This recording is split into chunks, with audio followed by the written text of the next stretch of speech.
makinig sa programang Mafar Updates. Alamin ang mga makabagong teknolohiya sa agrikultura at pangingisda. Alamin ang karapatan sa inyong lupain at mga bagay-bagay na makakatulong sa pangkabuhayan, mga bagong pamamaraan at mga impormasyong dapat mong malaman. Lahat ng ito sa pagtataguyod ng pamumuhay upang mapalago ang inyong ani at kita.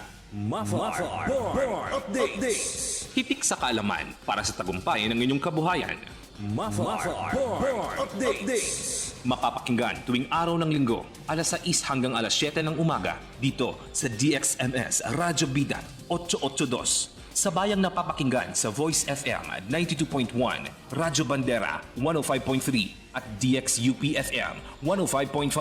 Mapapanood din ito ng live sa Facebook page ng Ministry of Agriculture, Fisheries and Agrarian Reform. Mafar Updates.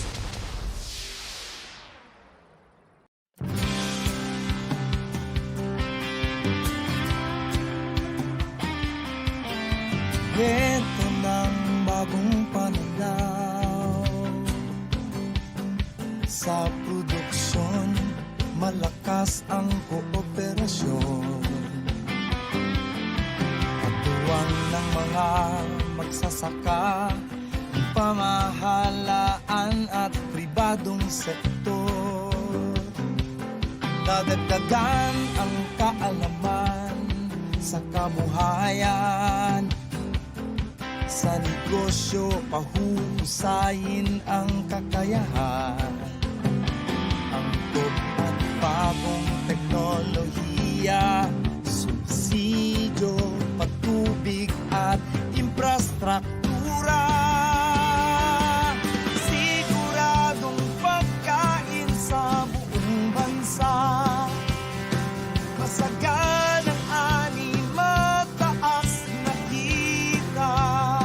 Maulan na buhay ng mga magsasaka at mga mangingisda.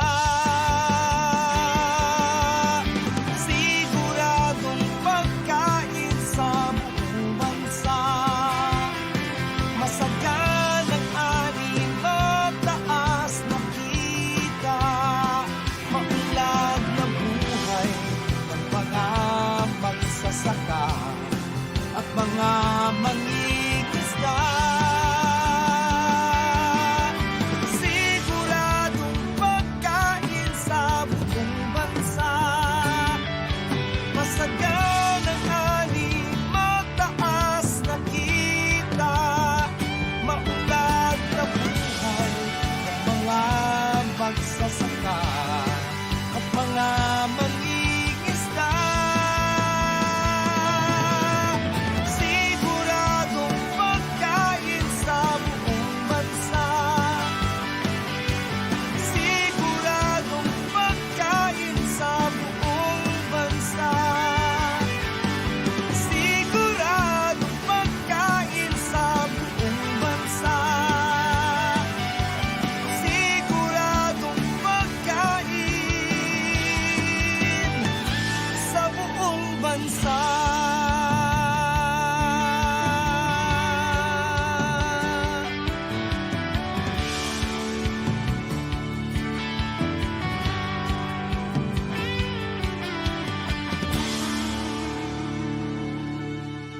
Magandang araw po ng Sunday sa lahat po ng ating pong suki sa ating palatuntunan, ang Mafar Update. Sana po ay maibigan po ninyo ang isang buong oras na huling episode ng ating pong programa sa taong 2021.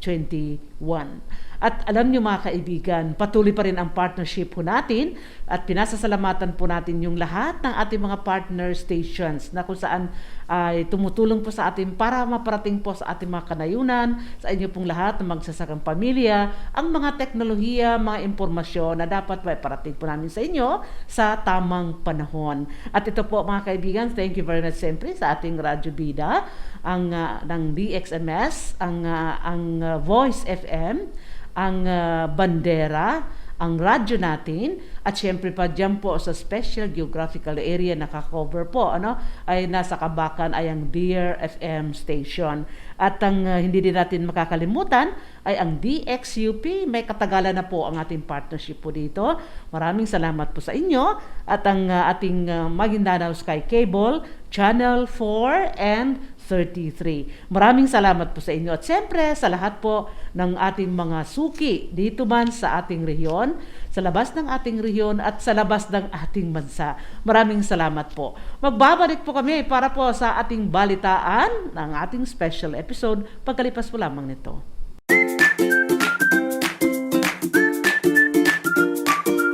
Ang Ministry of Agriculture, Fisheries and Agrarian Reform ay naglalayong ipaunlad ang mamamayan ng rehiyong Bangsamoro sa pamamagitan ng 3 flagship program.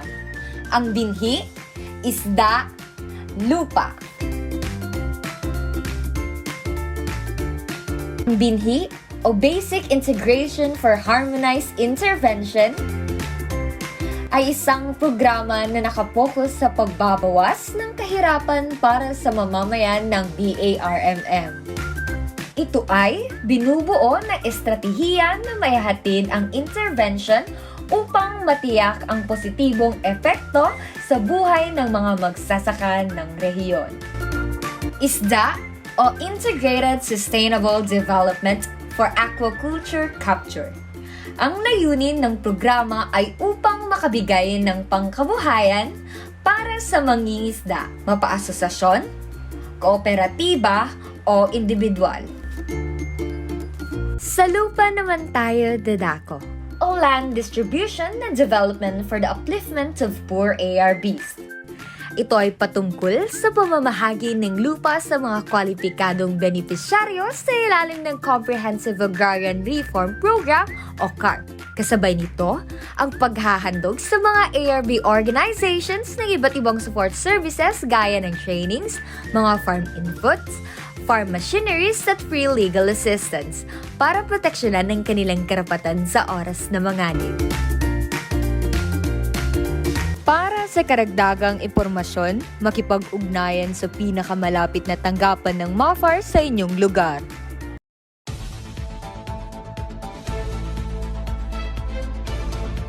Public Service Announcement.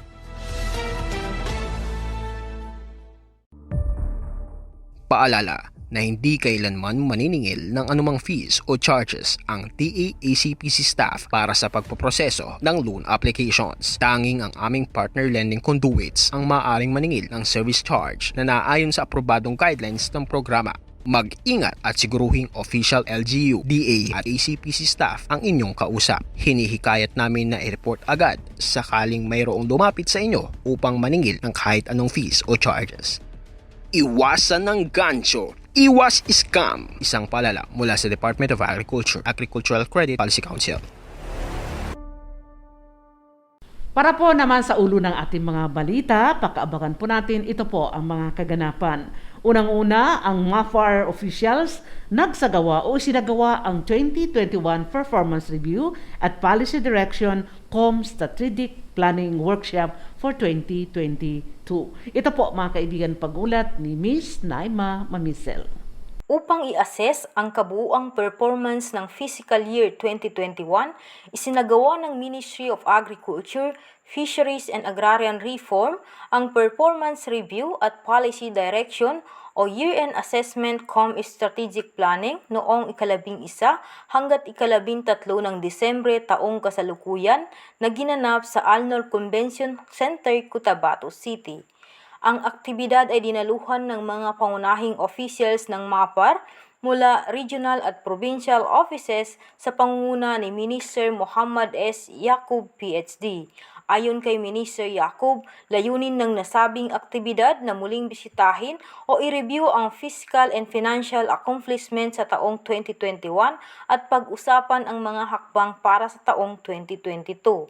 Mahalaga ang assessment na ito sa ating lahat upang makita at maipagpatuloy ang mga magandang ginawa natin sa taong 2021 at masuri at mapag-aralan kung ano-ano ang mga pagkukulang na dapat ma-improve para sa taong 2022, dagdag pa ni Minister Yacub.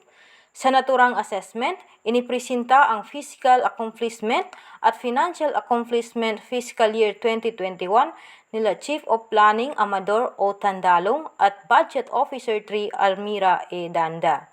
Kabilang din sa highlights ng activity ay ang workshop on Drafting of Work and Financial Plan o WFP, Formulation of Program and Project Management Plan or PPMP at ng Budget Execution Documents o BEDS para sa Fiscal Year 2022. Samantala, ang aktibidad ay nagsilbi ring venue para pag-usapan ang mga issues and concerns ng bawat services mula regional at provincial offices. Mafaraming ani at kita, Serbisyong Bangsamoro, Naima Mamisel, nag-uulat. Samantala, MAFAR Regional Office Inspectorate Team nagsagawa ng monitoring sa mga fisheries project sa Basulta area. Ito po ang pag-uulat ni Ma'am Connie Canlas. Nagsagawa ang Ministry of Agriculture, Fisheries and Agrarian Reform Regional Office Inspectorate Team sa pamumuno ni Abdul Unggi at Aquaculturist Janice Suarez Cabatuan at ang Commission on Audit ng pag-inspeksyon sa mga inimplementang proyekto sa mga probinsya ng Basilan, Sulu at Tawi-Tawi mula noong ikalawang linggo ng Disyembre hanggang sa kasalukuyan na pinondohan mula sa Bangsamoro Appropriations Act o BAA 2020 na may kabuuang halaga ng 2,011,845. Layo ng nasabing mga proyekto ay upang makapagbigay ng serbisyo sa komunidad ng mga Bangsamoro sa nasabing mga lugar. Ang mga nasabing proyekto ay kinapapalooban ng mga sumusunod. Isang unit ng Marine Fish Cage na ininstall sa Barangay Lubukan, Haji Mu'tamad, Basilan. Isang unit ng Marine Fish Cage para naman sa Barangay Tulayan. Seaweed Seedlings Dispersal para sa mga munisipyo ng Luok, Parang at Pata. Bagamat hindi pa naitatanim dahil sa Bagyong Odette, ang lahat ng ito ay para naman sa probinsya ng Sulu. At ang panghuli ay ang 2 unit ng Marine Fish Cage na matatagpuan naman sa mga Barangay Tunggasong, munisipyo ng Simunol at Barangay Sanga-Sanga.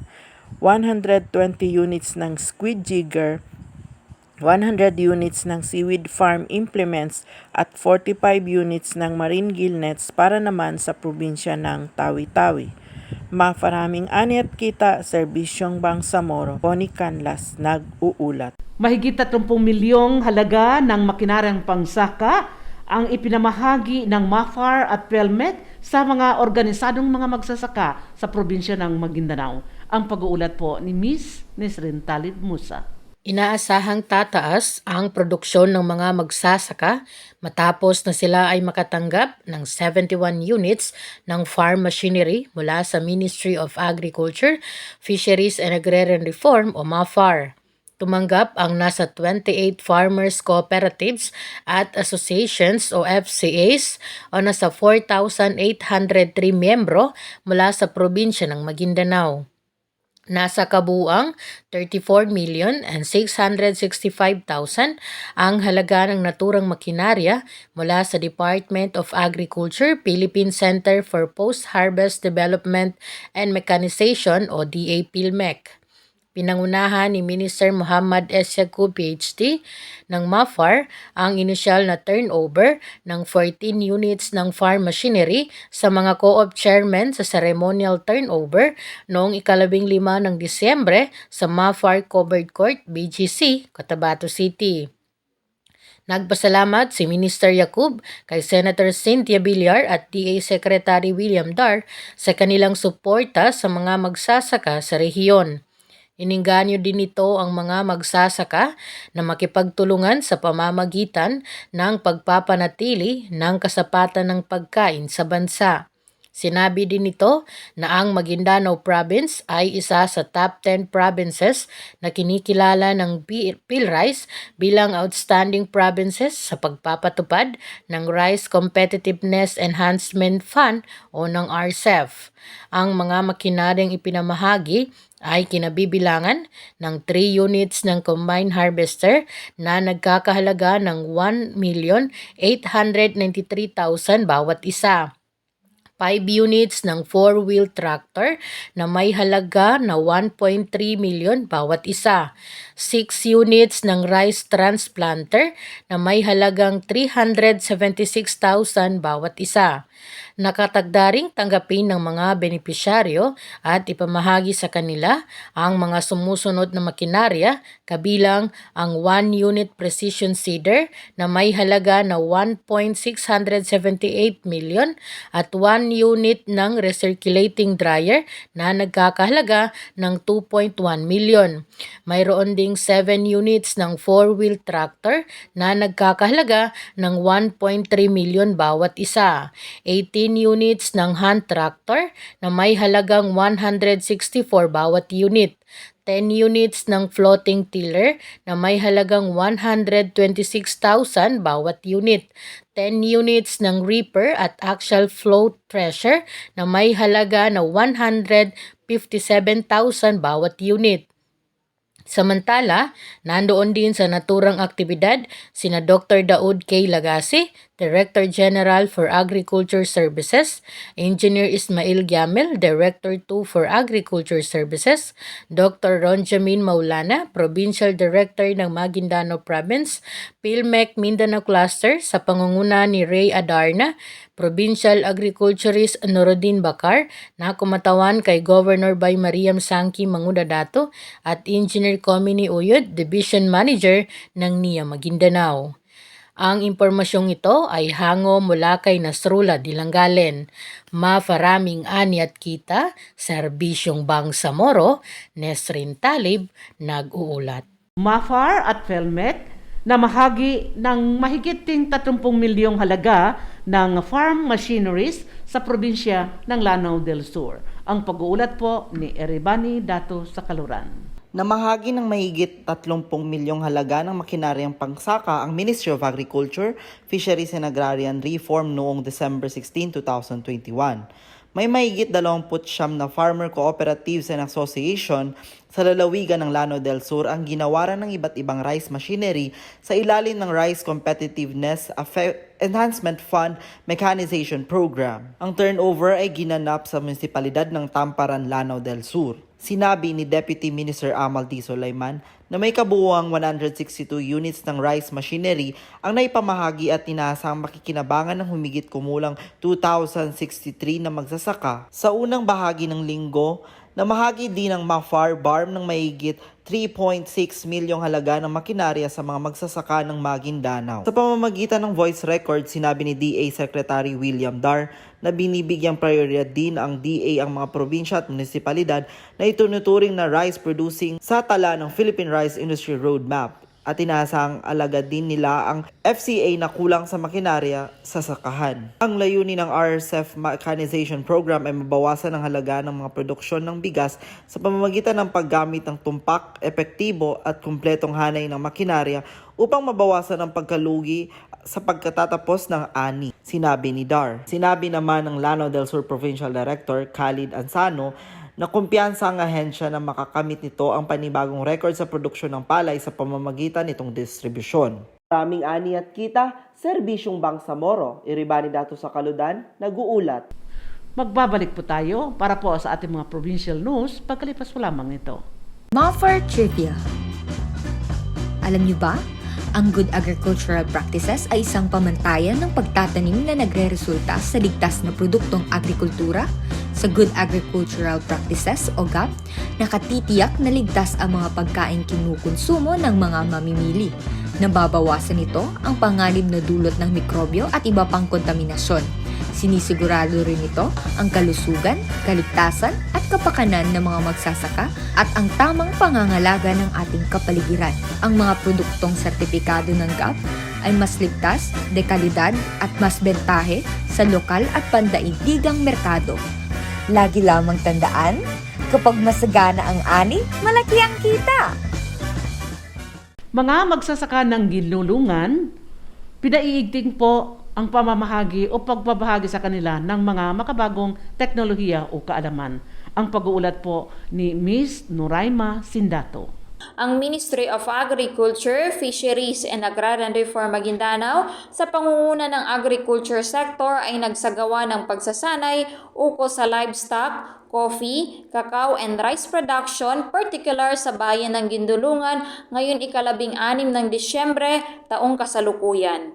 Layunin ng naturang pagsasanay na mapaigting ang kaalaman ng mga magsasaka sa naturang lugar ukol sa tamang pamamaraan ng pagtatanim ng kape, kakao at palay. Nilalayon din na sa pamamagitan nito, mas tumaas pa ang kaalaman ng partisipante ukol sa tamang pag-aalaga ng kambing. Sa pagsisimula ng programa ay nagbahagi ng mensahe si Chief of Agriculture Saudi Mangindra. Sa kanyang mensahe ay binigyang importansya ang kahalagahan ng pagsasanay sa mga magsasaka. Aniya, napakahalaga nito sa atin dahil maituturo sa inyo ang mga makabagong pamamaraan ng pagsasaka. Hiniling din niya na dapat maisaisip at maisapuso ang anumang teknolohiya na kanilang matututunan sapagkat ito ay malaking tulong sa kanilang pagsasaka.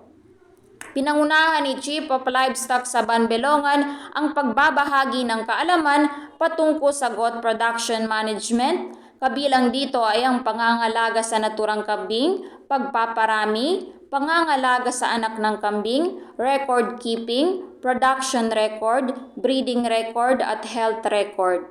Samantala, nagbahagi din ng presentasyon si Senior Agriculturist Ramil Timpulok ukol sa coffee production, pag-aalaga at pagtatanim dito, uri ng lupa at tamang distansya ng pagtatanim. Sa hapon ay nagbahagi ng kaalaman si Narabani Ampa at Muhaymin Ali, Senior Agriculture for Crops. Kanilang tinalakay ang cacao management establishment at rice production. Samantala, nagpasalamat ang mga partisipanteng lumahok sa naturang pagsasanay. Anila, napakalaking tulong ito ng Mafar Barm sapagkat mas umigting ang kanilang kaalaman ukol sa mga nabanggit na paksa. Mafaraming ani at kita, Serbisyong Bangsamoro mula sa probinsya ng Maguindanao, Noray Masindato, nag-uulat. Mga kaibigan, yun po ang kabuuan ng ating pong balitaan at pagbabalik po tayo para po sa ating napakagandang talakayan with the planning group. Pagalipas po lamang nito. Assalamualaikum kamafamilya. Ako po si Harisa, ang inyong lingkod mula sa Agrarian Reform. Nagbabalik upang ibahagi ang isang katanungan mula sa isa nating kababayan. Narito ang kanyang tanong via text. Salam bay, ang pangalan ko ay Ahmad. Ako ay may lupain at narinig ko mula sa aking mga kasamahan ang salitang land use conversion. Ano nga ba ang ibig sabihin ng land use conversion? Sukran po sa inyong katanungan. At bilang tugon, ang land use conversion ay proseso ng pagpapalit gamit ng lupang pansakahan o agricultural land mula sa kasalukuyang pisikal na gamit ng isang bahagi o piraso ng lupang pansakahan patungo sa isang gamit maliban sa pagbubungkal ng lupa o pagbubukid, paghahalaman, pagtatanim ng punong kahoy at pag-ani sa mga produkto nito ayon sa pag-apruba ng Agrarian Reform Sector. Para sa karagdagang impormasyon, maaari kayong tumawag sa mga numerong 0905-937-0728. Maaari din kayong pumunta sa pinakamalapit na opisina ng Ministry of Agriculture, Fisheries and Agrarian Reform sa inyong lugar.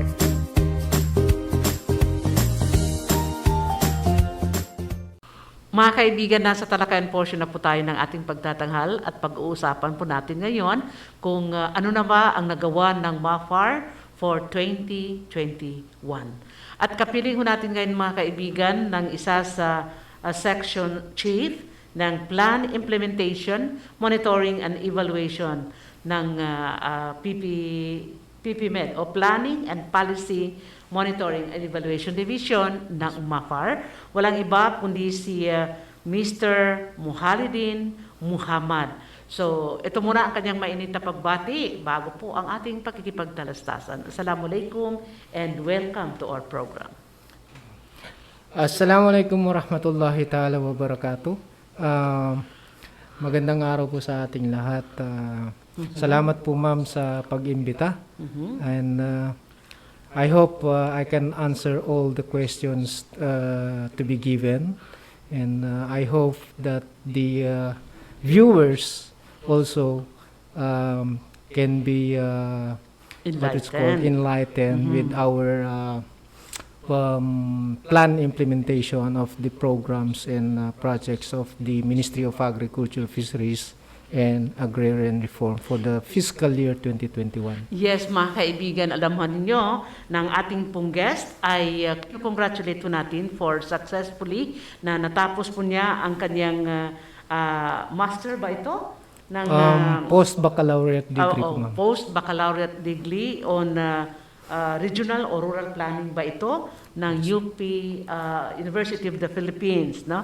Sa Open University. Kaya congratulations, nakita ko natin para last week. Thank you very much, ma'am. Kaya isa ho yan. At siya din po ay graduate ng Cotabato Cotabato State University na ngayon. Yes, at yung CCSPC as forestry, BS in Forestry in 2001. And ang sa kanya pong employment, mga kaibigan, ay nagtrabaho siya sa Social Fund for the period of 2 years.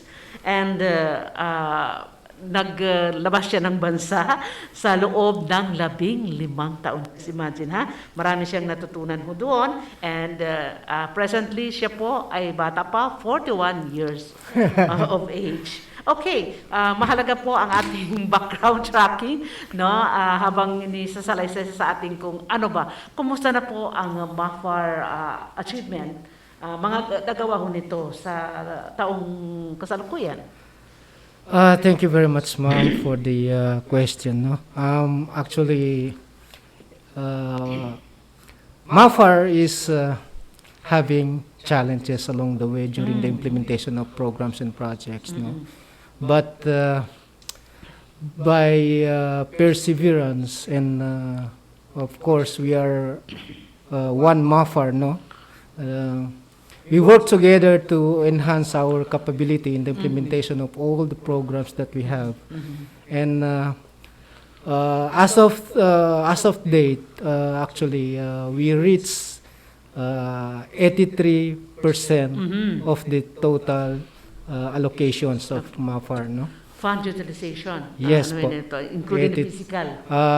Physical and financial allocations. Okay, so ito po, at least not bad. Pero Yes anyway, po. meron pa, tuloy-tuloy pa rin po ang trabaho natin. So anyway, as the chief of the section, no, aware ba ho tayo, ano bang ginagalawan ho natin? How many programs na meron ho tayo? Alam kong napakadaming programa ang mga For the banner programs alone, we have 3 banner programs, right?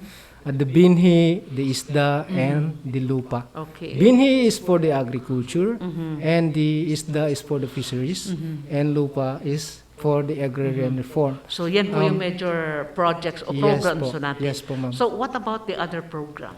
Na, We have other programs for the special projects, like the nationally funded and the SDF, TDIF. The TDIF alone, we have more than 1,000 project menu for the TDIF alone. That is a mix of agri-fisheries yan na nga, kasi projects. nag-ipon na ang tatlo. Yes Kaya po, yes. napakadapi ho po ang Yes po. i-consolidate ninyo at Yes ginagawa po. na itong accomplishment report. Yes po. So, Yes po. so maliban doon sa TDIF na yon, ano pa yung mga iba? Under the banner programs, we have in the agriculture, we have the livestock, the halal programs, the corn, palay, of course, Nandiyan. and the organic section of our ministry. And for fisheries, we have the law enforcement also in the fisheries, no? Yan ang Actually, we karamihan. are having a difficulty as of the moment. We have not difficulty, but a challenge for the MAFAR government that kasi yung ano natin, yung 15 kilometers na boundary, municipal boundary Okay. natin na hindi pa na-delineate, no? Di pa gaano. So, we're yes, still pa. in transition naman. Yes. So, Okay. this is our challenge as MAFAR, no? Because it is part of our program to implement the law enforcement in our seas, no? At meron na talaga nakatutok dyan. Yes, ma'am. Oo. We have How is the accomplishment now, you know? we have apprehended one foreign vessel from Oo, ngayon na Vietnam. nga. From Vietnam. They illegally fished in Tawi-Tawi Palagi boundary. naman talaga dyan. Yes po. Palagi may mga ano dyan. Okay. So, nung na-apprehend po ng ating provincial office sa Tawi-Tawi, nag-undergo tayo ng, siyempre, Maraming legal legal hearings cases. or whatsoever Okay. Pero processes. solve naman din. Yes po, and nanalo po tayo. Nagkaroon po sila ng violation penalty na nagkakahalaga po ng 9 million plus. No? Pumunta naman yung sa Kabanang Bayan. Yes po, yes po. Okay. Actually, Sa treasury. na-turnover na po natin sa treasury po, Okay, yung okay. pera. And in addition to this, we have also implementing the licensing and permitting of the fishing vessels Importante in yun. the Barm region. No? So we are also gaining revenues to this one. So, And parang yes, in addition to that 9 million violation of the Vietnam vessel, we also remitted at least more than 1 million so, nakakagari. for the licensing. Tayo. Okay. For the licensing. Yan ang kumikita dito sa MAFAR. Yes Kasi po. usually tayong kinikitaan. Okay, Yes what po. about the agrarian? Agrarian reform, there is a good news for this year. No? By December 28, this month, 2021, we are having a turnover of CLOA for the 160 beneficiaries, Taga if I'm saan not yan? mistaken. We are giving land titles to the agrarian beneficiaries. Sa Maguindanao ba yan or where? I think it's not only in Maguindanao, including Lanao del Sur. Throughout na yan. Okay, Yes. okay. And 160 plus beneficiaries will receive their own CLOA.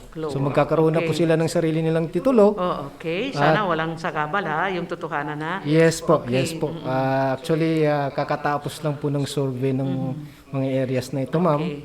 At ita-turn over na po natin. And I hope na makakatulong sa ating mga agrarian beneficiaries at matulungan din natin sila sa ating mga agricultural and fisheries inputs, Okay, inshallah. dadako na naman ho tayo doon sa, siyempre talking parang ano natin ang binhi, ang lupa, isda. So naano na natin. Pues alam mo natin na katatapos lamang ng ating pong year-end performance review attended by the provinces, no? Na alam mo natin, nag-ulat sila and dyan naman kayo gagawa ng libro after consolidating all the accomplishment na mula po sa probinsya. So can we have now the information or data? We will not talk of the data, but please give us the top 5 performing of all that commodities na binanggit po ninyo. Pwede ba maano mo dyan kung saan? Yes, ma'am. Thank you very much for the question. Good question. No? The top performing commodities that we have in MAFAR is, first is the palay. No? Palay. The rice. Oh, yes. sa rice program. Rice. Actually, we have an increase in 36.46% of the harvest, no? Total Itong harvest. increase from Yes. versus of that of last year. Versus of that of the last quarter of 2021. Okay. So at least, ang Yes. sinasabi natin, then of course, we're contributing much to the national Yes, ma'am. economy. So what's the next? Number The 2. next is corn, of course. Corn? Okay. Corn, we have an increase in 10% plus for the harvest within the first quarter of 2021. No? And yes, we have a deficit in the last quarter of 2020, pero nakup up po natin yun, ma'am. So ngayon. Nakup up natin yung 10% na deficit sa harvest natin, tapos nadagdagan pa ng 10%. Okay. So medyo, kung paghaluin po natin yun, is a total of 20%. 20%. Increase. Okay. Number 3, commodity na exiling. Number 3 commodity actually is we are aiming for a coffee. Coffee, okay. Coffee, no? Okay. Because we are the second producer Of region of coffee. Coffee, Yes, po, okay. ma'am. Third is also banana. Banana, so this is Banana. high value pa rin. High value pa rin. Mhm. And the fourth one is coconut. Coconut. Coconut. Yes, because I included coconut because we have a partial engagement with the Philippine Coconut Authority in BARM, and we had already formulated the coconut farmers development plan in BARM. Actually, kaka-approve lang po niyan last week, ma'am.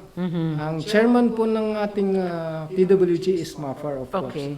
So, The economic yours- sector. yes po. Yours truly is the one representing MAFAR. So, we have agreed to approve the plan because we already conducted several workshops, review. Then after that, we decided to approve. The member committee decided to approve the plan. So this is high value crops, no, na which is masasabi natin na cocoa-based farming system. Yes, ma'am. Because coffee is suited for coconut, Yes. under coconut and banana. And kapag nag-open area ka yan, before you can have while the growth of the coffee, kailangan mo na ang banana. Yes, ma'am. Okay. Correct. So those are the best performing now. Yes, ma'am. Okay. Actually. So let's proceed to the 5 low performance of the MAPA commodity. I cannot neglect the livestock. Okay. Okay na naman. We'll, ano, Yes. But this is a challenge, livestock. Our Okay. challenge in livestock is because we are just entering the halal market. Okay. Okay. That is our challenge. No? But we are planning to have a halal center in BARM. Actually, we already... Ma-realize natin yan because we Yes. have a lot of money and maraming gustong matulong. Of course, ma'am. I hope so, inshallah. And we have an initial budget for this plan for at least 130 million to Okay. put up a halal center in BARM. So Okay. this is an infra projects, no? It's a composed of land area for the cattle feeding and goat feeding. Then the yung mga processing plants, Okay. of course. That is in one whole area. whole No? area. We have already identified, I think if I'm not mistaken, 120 hectares Okay. for that. Marami tayo yung makuha pa because we have a lot of lana which is wala pang laman. Yes, Okay, ma'am. the second, low performing natin. Second low performing is the actually it's the, if I'm not if my memory serves me right, no, is the some of the high value crops din, itong ampalaya, Vegetable. vegetable, Okay. medyo kinukulang tayo dito, which is Baka kailangan lang talaga ng intervention pa. yes po. Kasi yes may po. nawala tayo na intervention for this year. Yes po. Okay, next to that. Next to that is also because, you know, I think it's part of the high value crops, no? The mango. Mango. Mango is a very significant commodity because it can be exported to other countries, no? Pero, Ang problema natin, kulang tayo ng post-harvest okay, facilities. yeah. Okay, there's a justification. That Dapat is- for. That is the best thing in our mango varieties is we are the only country producing yellow mango. Yellow golden mango, no? Okay. Sunod sa At atin saka is masarap talaga sa atin. yes, the taste also is different from other countries' mango, no? And the next one that is producing the yellow mango is, of course, Thailand. Thailand, their technology is adapted from the Philippine technology. Okay. Halos They have pati copied. pala naman yan gagaling din ang technology sa Yes, atin. ma'am. Kaya lang, dahil they have all the, gaya ng Vietnam, Yes, the technologies they pattern from UP, Yes, then sa ere. Pero sila kasi malawak ang kanilang area and of course, kanilang irrigation because of the Mekong River. Yes, We have got the place. Then number 4, na medyo mababa tayo. Number 4 na medyo mababa tayo is jackfruit, no? Jackfruit. Jackfruit is Langka. Langka. Langka. Which is there is a good variety now for langka, no? If you remember, former Secretary Manny Piñol is advocating for the new variety of the langka, no? Which is there is a new technology now being applied to the planting of langka. Ang pinakamaganda palang lugar na pagtataniman ng langka is yung mga paddy areas. Okay. Mabilis silang tumubo, mabilis mamunga, at marami yung bunga na mas magaganda yung lasa ng bunga. Jackfruit is the majority banner crops of Vietnam. Yan ang kanilang banner crop. And number 5. Number 5 is the other high value crops din, no? Oh, marami tayo sa value. Yes. Actually, okra is Part of the vegetable. Yes po. Okra, I think last October, the National Department of Agriculture National already signed a memorandum of agreement for the export of okra with the South Korean government, no? So they Ang started, Region 3, yan ang kanilang champion commodity. Yes Region po. 3. So if the other region can export their products for the okra, why BARM cannot, no? Okay. So at least if we maximize our inputs on this commodity, walang imposible na pati BARM ay mag-export na rin sa ibang bansa. Okay. So, thank you very much for that information. Alam na ho natin, palay pa rin ang champion ho natin, the political commodity. And of course, the corn, then the coffee, palos, then banana, and including the coconut. So, ang low ho natin ay ang livestock, vegetable, and including the mango, jackfruit, no? And including vegetable pa rin ito, okra. So, yan. So, ano ngayon ang ating gagawin to cope up, to strengthen these challenges? Anong doon sa ating mababa, anong ating dapat gawin for 2022? Yes, ma'am.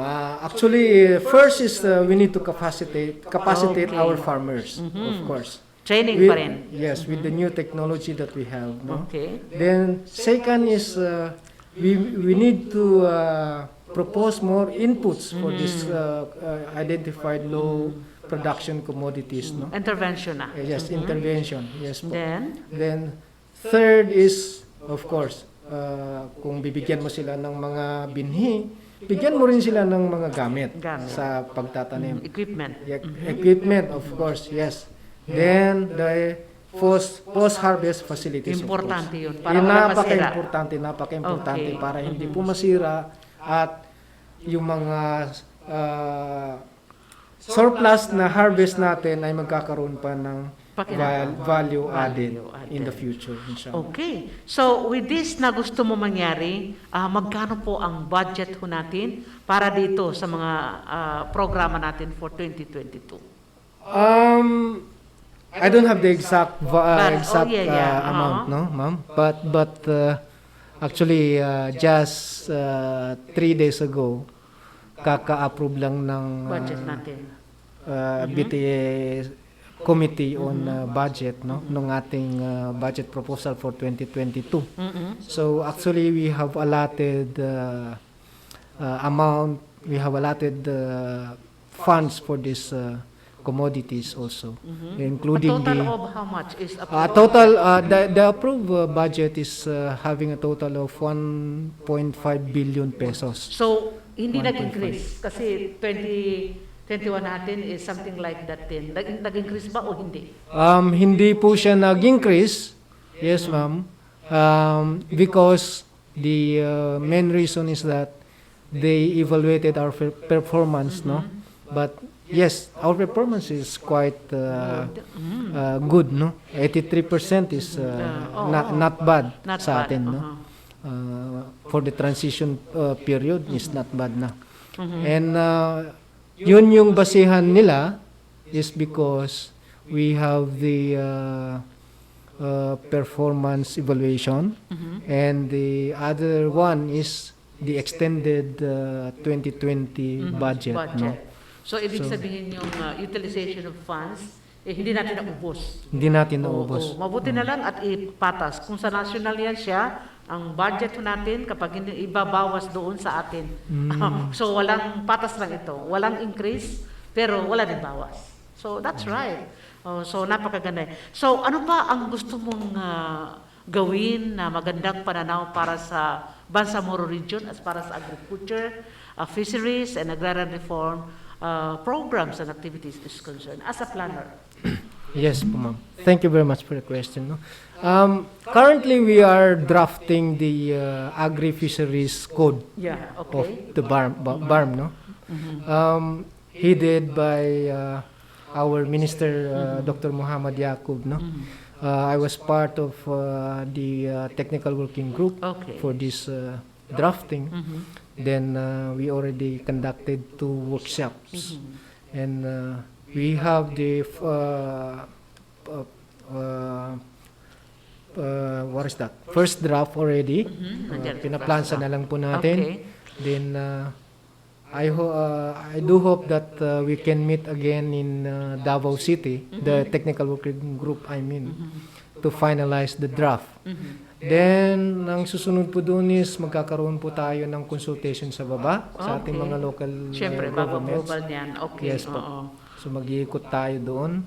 So, ang kagandahan nitong draft bill natin, ma'am, no, is we plan to maximize our services to the Bangsamoro people. Yes.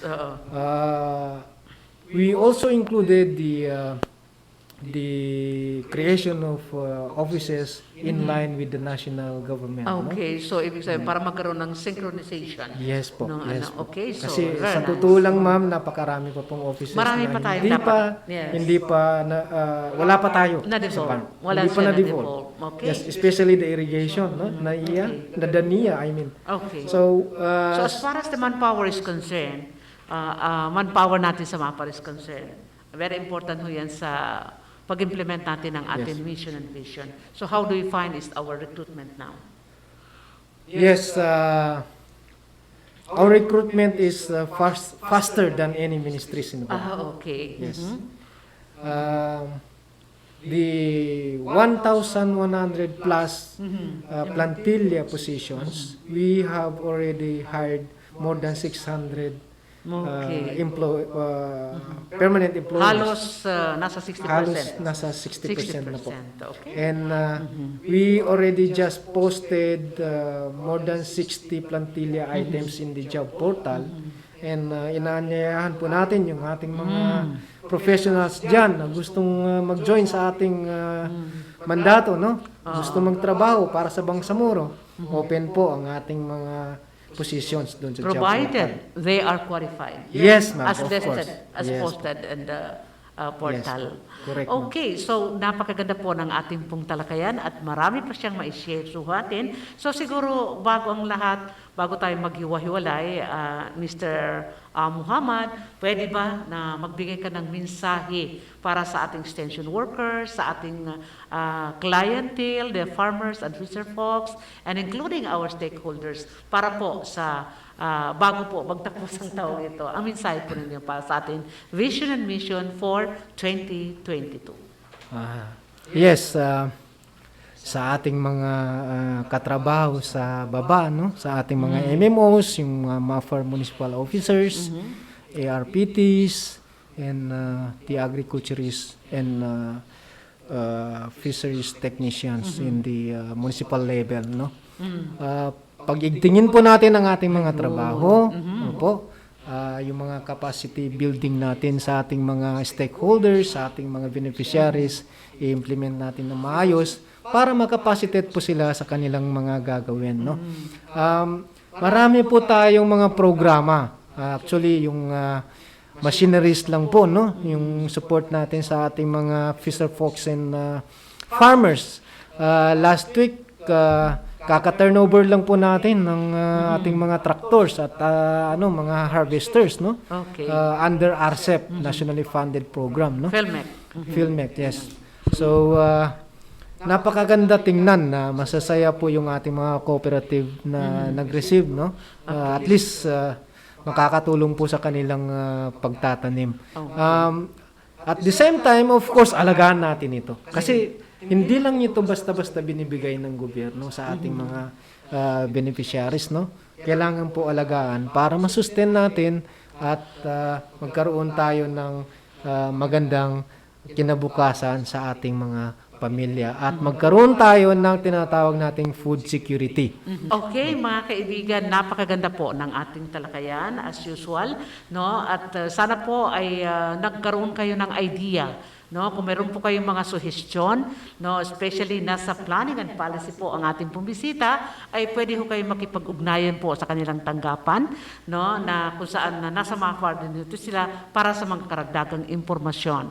At lalo na yung sabi niya na mag-apply kayo doon sa mga qualified because we are still on the 60%, no, na hiring, no. Marami pang mga position diyan provided. No, basahin niyo na maigi kung kayo ang qualified. Kung hindi kayo qualified, huwag na yung kayo magsamok. Yan lang ang ating paunawa. And take note mga kaibigan, kung paano natin makombat o matackle o ma-address itong low-performing programs natin, yung commodity na nabagit niya kanina, kailangan natin magkaroon ng capacity building, maging sa magsasaka, sa extension workers, more appropriate proposals, and then of course, magkakaroon ng intervention ng ating post-equipment o yung processing plant or ano pa man dyan. At syempre, ang tiwala sa sarili at of course, we observe the good governance sa ating programa. At of course, ang food security, inasahan ho natin masaganang ani out of that intervention at syempre, kikita ho tayo ng maganda and of course, masaya po ang lahat. So mga kaibigan, yun po ang kabuuan ng ating pong talakayan for the last episode ng ating programa at magbabalik po tayo para po sa ating price monitoring update pagkalipas po lamang nito. Ano ang RSBSA? Ang Registry System for Basic Sector in Agriculture o RSBSA ay ang opisyal na talaan ng pamahalaan upang mabigyan ng pagkakakilanlan ang mga tunay na magsasaka at mangingisdang Pilipino. Sino ang pwedeng magparehistro?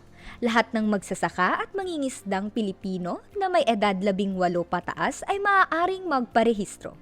Maaari ring iparehistro ang asawa at anak na tumutulong sa pagsasaka o pangingisda kung ito ang kanilang pangunahing kabuhayan. Paano magparehistro? Dalhin ang mga sumusunod: 2x2 ID picture na kinunan di hihigit sa 6 na buwan, orihinal na kopya na titulo ng lupa, kasunduan ng renta sa may-ari ng lupa o anumang legal na dokumentong patunay na pagmamay-ari ng lupa. Orihinal na government ID na alinman sa mga sumusunod: National ID, Social Security ID, Government Services Insurance System, Unified Multipurpose Identification, Postal ID, TIN card, passport, Professional Regulatory Commission, ID, Overseas Workers Welfare Administration, Integrated Department of Labor and Employment card, Voters ID, Senior Citizens ID, and School ID para sa mag-aaral. Para sa karagdagang impormasyon, maaaring makipag-ugnayan sa pinakamalapit na opisina ng Mafar Barm sa inyong lugar. Narito naman po tayo sa ating price monitoring update kung saan nagiya po ito o gabay ng ating pong mamimili at tagpapabili po ng kanilang agri-fishery product. Alam ba ninyo ang presyo ngayon ng ating palay dahil lean month po ngayon ay medyo mataas-taas ha. Sana tuloy-tuloy na itong pagtaas. Nasa 18 to 19 pesos ang bawat kilo. Ang ating pong white corn ay 14 pesos and 80 centavos. Ang yellow corn naman ay 18 pesos and 50 centavos.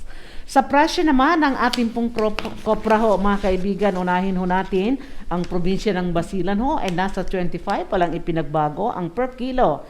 Ang Lanao del Sur, 35. Maguindanao and Cotabato City, ito po ang mahal, 42 pesos pa rin. Ang Sulu ay nasa 28. Ang Tawi-Tawi ay 37. At meron po tayong regional average copra price na 33 pesos and 40 centavos. Ayun. So, dadako naman ho tayo sa presyo ng ating pong bigas. Ang ating imported o special rice na imported, kaya ng Yasmin at saka itong best rice na sabi nila, ay nasa 41 to 42 pesos ang per kilo. Ang sinanduming naman, talagang atin ito ay nasa 37 pesos ang per kilo, habang ang 7-tonner ay 36, ang masipag ay 34, pati na po ang M1. Sa presyo po ng ating isda, ang bangus ho natin ngayon ay steady na 200 pesos ang per kilo. Barilis ay 340, ang galunggong ay 180, ang barilison ay 240, ang tayang at pusit ay 180, habang ang hito ho natin ngayon ay 200 pesos, at ang dalag na malaki ay 300 pesos ang per kilo. Ayun. So sa ating pong dried fish, ang dilis po ay nasa 500, wala pong ipinagbago as of last week. Katambaka ay 350, ang ating tuyo ay 300 pesos ang per kilo. Sa karne naman ng baka na laman ay 320 ang per kilo, ang ribs ay 220, ang tapa ay 320 ang per kilo. Wala pa rin ho tayong chibo na o itong kambing na karne, kaya't dadako tayo sa ating pong chicken o manok ay 160 ang per kilo. Mabuti ha, hindi po nagtaas sa holiday season na ito. Native chicken ho natin, 270 to 300 pesos ang per kilo. So ang jumbo, ito sa tray ho natin, sa itlog naman, paborito ng ating mga nanay na nagbandadali, at paborito din ng mga bata. Ang jumbo na 1 tray ay 230, ang XS size naman ay 210, ang large ay 200, ang medium ay 190, ang small ay 160, at habang ang salted eggs ay 450 ang per tray. Sa mga lamas at sa gulay naman, ang presyo ng ating kamatis, wala pong ipinagbago, 80 pesos. Repolyo, 80 pesos. Ang talong ay 60. Ang sibuyas ay 160. Ang ating luya ay 130. Ang bawang ay 140. Ang ampalaya ay 80. Ang pipino ay 40. Ang okra ho natin per bundle 10 pesos. Ang pechay ay 15. Ang ating carrots ay 100 pesos. Sa mga prutas natin, ang presyo ng mangga ay 100 pesos. Ang watermelon, 40. Ang bayabas ay 50. Ang avocado ay 80. Mahal na. Ang pinya ay 40. Ang papaya ay 25. Ang saging na lakatan, 60 pesos. Ang durian na puyat, puyat ay 100 pesos. Sa presyo ng ating abono, mga kaibigan ako, patuloy na tumaas ang abono. As of last week ay 2,000 lang. Ngayon, ang urea ho natin ay 2,380 pesos. At halos yung ating complete, ang ating sulfate, ang muriat ng potash ay humahabol na rin na magiging 2,000. So mga kaibigan, yun po ang kabuuan ng ating pong price monitoring update. At sana magkaroon tayo ng pagbaba ng ating agri-chemicals sa susunod nating mga taon. Yan po ang ating pong inaasahan sa ating mga policy makers at sa ating pong mga itong nagpapabili. Siyempre, kung tumaas ang presyo sa international market, ganun po, sunod-sunod. So, magbabalik po tayo mga kaibigan para sa mga iba pa mga reminders, mga kaganapan na dapat natin ipabatid para sa mga susunod nating pagtatangal. Ikaw ba ay may lupaing sakahan? Gusto mo bang magkaroon ito ng sariling titulo? Huwag mangamba at maging isang Agrarian Reform Beneficiary. Narito ang mga kwalifikasyon upang maging isang Agrarian Reform Beneficiary. Isang mamamayang Pilipino, hindi bababa sa 15 taong gulang sa oras ng pagkakakilanlan o pag-screen ng mga benepisyaryo. Hindi nagmamay-ari ng lupain o nagmamay-ari ng mas mababa sa 3 hektarya ng lupang pang-agrikultura. Pumapayag na magbayad ng amortisasyon, pumapayag na linangin o paunlarin ang lupain, at dapat ay residente ng parehong barangay o munisipalidad kung saan matatagpuan ang lupain. Bilang karagdagan sa nabanggit na kwalifikasyon, ang mga magsasakang nagtatrabaho sa mga komersyal na bukid ng plantasyon ay maaaring maging kwalipikadong Agrarian Reform Beneficiary kung nagtatrabaho na sila noong Hunyo 15, 1988 sa pagmamay-ari ng lupain na sakop ng Comprehensive Agrarian Reform Law ng 1988. Para sa karagdagang impormasyon, makipag-ugnayan lamang kay Harris at Harisa, ang opisyal na mascot ng Agrarian Reform Services ng Mafar Barm sa mga numerong 0967-540-3615 para kay Haris at 0905-937-0728 para kay Harisa.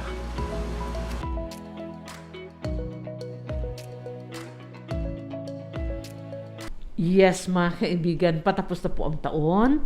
Kung kaya't sana po ay marami kayong napulot na impormasyon dati sa ating mga palatuntunan. No, alam ba ninyo na meron ho tayong 48 episodes ang ating MAFAR updates na kung saan sana marami kayong natutunan diyan. At out of the 48 episodes ay marami ho tayong talakayan na pinag-usapan ang mga teknolohiya, mga kaganapan sa farm na mahigit siguro mga almost 60 katao ang aming pong na-interview. Just imagine ha. And of course, ang ating pong balitaan sa regional office ni Limbag at maging doon sa mga report mula sa probinsya ay nakaabot po tayo ng halos 400 kasi 392 news ang naipamahagi po namin sa inyo. Nagawa po yan ng ICTS kasama siyempre yung paglilibot na kami inimbitahan ng ating pong mga coordinators dito po sa region, sa mga provinces. Ang ABP po na nagawa ay as per request, mayroon sa national, yung ating IP, yung sa senior citizen, and then of course yung AMAD sa fisheries, at yung Bangon Marawi, at hindi niyo makakalimutan yung mga testimonial interview ng ating mga magsasaka towards the implementation of the plan ng MAFAR at ng JICA. So yung ating pong mga plugs na nagawa ay more than 40 po mga kaibigan with animation ha, yung nagugustuhan ninyo na meron pong mga larawan na animation na gawa siyempre ni Ma'am Imay. No, thank you very much for that. At yan po ay pasada lamang sa mga naging trabaho po ng Strong Force ng ICTS headed by Ma'am Engineer Mosripa Mago. Kaya tulong-tulong po sa pag-abot sa naturang accomplishment. Masasabi natin we are very satisfied and we are happy indeed na nakapagserbisyo po kami. At alam din niyo mga kaibigan, sa ating pong partnership, ulitin ko lang po ang pasasalamat sa walang sawang suporta ng ating pong management headed by Dr. Muhammad S. Yaqub, our minister, 10 ng kanyang mga directors, ang ating partner stations na gaya ng NDBC, DXMS, ang Dear FM dyan po sa may Kabakan, ang Voice FM na noon pa walang putol-putol, na nandyan ang radyo natin, ang Bandera, siyempre added po sa kanila ang DXUP, at ulitin ko po ang Maguindanao Sky Cable na tayo ay napapanood simulcast pareho ng oras 6 to 7, at ang ating pong naulit-ulit ninyo nakikita dyan sa MAFAR page ang ating pong live streaming na kung saan pwede nating ulitin dahil nandyan po sa aming page. At yan po, thank you very much po sa inyong pag-antabay. Ang iba pang gagawin ho natin, siyempre by next week, ay huling linggo na yan ha. Workaholic talaga itong ating mga coordinators. Magkakaroon po ng trainings on the process of Islamic Microfinance. Ganda ito ha. Dapat mga kooperatiba, alam mo natin ito ha. Siguro dito yung mga walang riba, kung ano-ano man yung information na dapat. December 27 to 28. At saka yung busy ang paggawa ng mga year-end performance ng ating pong iba't ibang sektor. At of course, kasamay ng naturang year-end performance ay ang paggawa ng libro ng kanila pong mga ginawa. At yan po, kapag sumasamahin ho natin yan na po ang libro na ibabind ng planning. And then of course, ipamamahagi sa mga concern yung mga iba't ibang output natin. Hindi natin makakalimutan ang top 3 best performance, and siyempre i-acknowledge po natin as a challenge yung top 5 nula low performance natin. Tanggapin ho natin yan. So mga kaibigan, talagang wala na ho tayong nalabing oras. Ang ngalan siyempre ng ating mga tropa, ang ating mga newscasters na makikita ko ninyo dyan sa mga screen. Nandyan si Naima, nandyan si Nisri, nandyan si Ma'am Connie, nandyan ang si Bea, nandiyan si Erevani dito sa Kaluran, and of course ang ating mga provincial newscasters, si Warha, kasama diyan si William, and of course si Noraima, na nandyan din po. At marami pang iba na kung saan tumutulong po sa atin. Siyempre yung ating mga cameraman, no, ang ating pong mga co-pilot, ang ating pong editor, si Engineer Imay Ulamao. Huwag natin kakalimutan, napakagaling po na bata. At siyempre, sa ngalan po ng naturang mga tropa with Engineer Mosripa Mago, ang ating kasama dyan sa technical side, ito po ang yung lingkod na nagsasabing isang magandang araw po, happy holiday season, and of course, masaganang bagong taon ng 2022. Wassalamualaikum warahmatullahi ta'ala wabarakatuh. Ang programang ito ay hatid sa inyo ng Ministry of Agriculture, Fisheries and Agrarian Reform.